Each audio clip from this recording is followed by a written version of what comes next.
सोचिए जरा, ये 4,500 साल पहले की बात है। दुनिया के ज्यादातर लोग छोटे छोटे गांवों में खेती करके रह रहे थे, लेकिन यहां आज के भारत और पाकिस्तान के इलाकों में लोग पहले से ही पक्की सड़कों पर चल रहे थे, 2 मंजिला मकानों में रह रहे थे, सार्वजनिक स्नान गृहों में नहा रहे थे और बोर्ड गेम्स तक खेल रहे थे। ये थी सिंधु घाटी सभ्यता, मिस्र और मेसोपोटामिया से भी बड़ी, लेकिन फिर भी इतिहास की सबसे रहस्यमयी सभ्यताओं में से एक। तो यह सभ्यता थी कहां? यह फैली थी आज के पाकिस्तान, उत्तर पश्चिम भारत और अफगानिस्तान के कुछ हिस्सों तक। कुल मिलाकर 12 लाख वर्ग किलोमीटर से भी ज्यादा। यानी मिस्र और मेसोपोटामिया को जोड़ दो तब भी बड़ी पड़ेगी। सबसे मशहूर शहरों के नाम थे हरप्पा, जो आज के पंजाब पाकिस्तान में है, मोहनजोदारो जो सिंध में है, और राखीगढ़ी जो हरियाणा भारत में है, जो कि मोहनजोदारो से भी बड़ा निकला है। एक मजेदार बात, हरप्पा असल में उस गांव का नाम था जहां ये खंडहर मिले, और मोहनजोदारो का मतलब होता है मृतकों का टीला।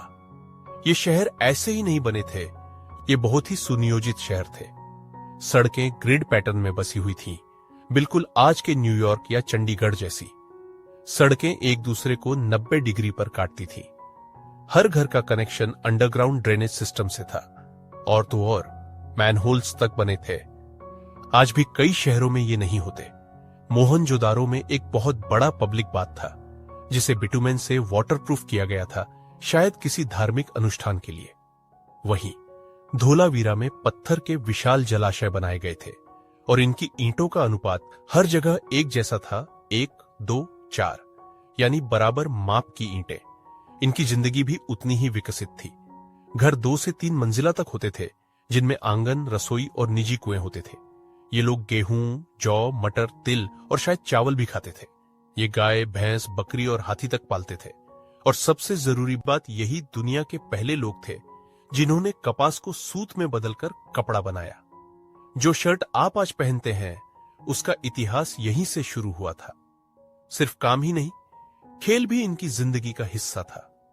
मिट्टी की बैलगाड़ियां, जिनके पहिए घूमते थे, ऐसी गाड़ियां जैसे आज के खिलौने। गुड़िया, जिनके सिर हिलते थे। पक्षी जैसी सीटी, बच्चों के लिए झुनझुने। और हां, पासे यानी डाइस भी मिले हैं। ऐसा माना जाता है कि लूडो और सांप सीढ़ी जैसे खेलों की शुरुआत यहीं से हुई थी। ये शहर आत्मनिर्भर तो थे ही, लेकिन व्यापार के भी केंद्र थे। किसान खेती करते थे, कारीगर मनके मिट्टी के बर्तन, गहने और धातु के औजार बनाते थे। गुजरात के लोथल में एक पूरा डॉकयार्ड मिला है, जो कि दुनिया का सबसे पुराना माना जाता है, यानी समुद्री व्यापार भी होता था।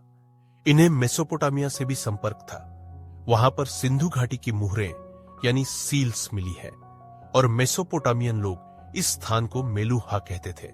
और व्यापार में धोखा न हो, इसलिए ये पूरी तरह मापी गई घनाकार वजन की इकाइयों का इस्तेमाल करते थे, यानी हर वजन एक जैसे आयाम का होता था।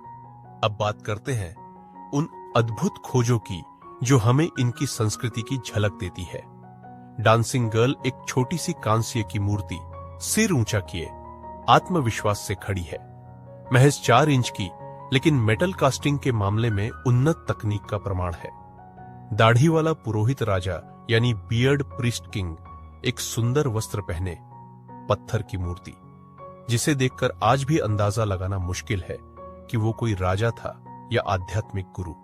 और सबसे रहस्यमयी है पशुपति सील, जिसमें एक त्रिमुखी आकृति योग मुद्रा में बैठी है।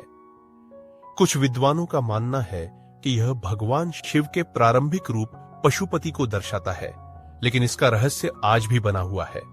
कई मानते हैं कि यह भगवान शिव की प्राचीन छवि हो सकती है। अब आते हैं एक ऐतिहासिक पल पर। साल 2019 में हरियाणा के राखीगढ़ी में 4,500 साल पुराने कंकाल से डीएनए निकाला गया। यह दक्षिण एशिया का सबसे पुराना डीएनए है। सोचिए, यह वही दौर था जब मिस्र में पिरामिड बन रहे थे, और कुछ मम्मी से भी ज्यादा पुराना यह डीएनए है। और रिपोर्ट कहती है कि उस महिला का डीएनए आज के भारत, पाकिस्तान और बांग्लादेश के लोगों से मेल खाता है। यानी हरप्पन लोग अभी भी हमारी नस्लों में जिंदा है। सभी शहर सिंधु नदी के किनारे नहीं थे। बहुत से शहर सरस्वती नदी के पास भी बसे थे। प्राचीन वैदिक ग्रंथों में इसे महानतम नदी कहा गया है।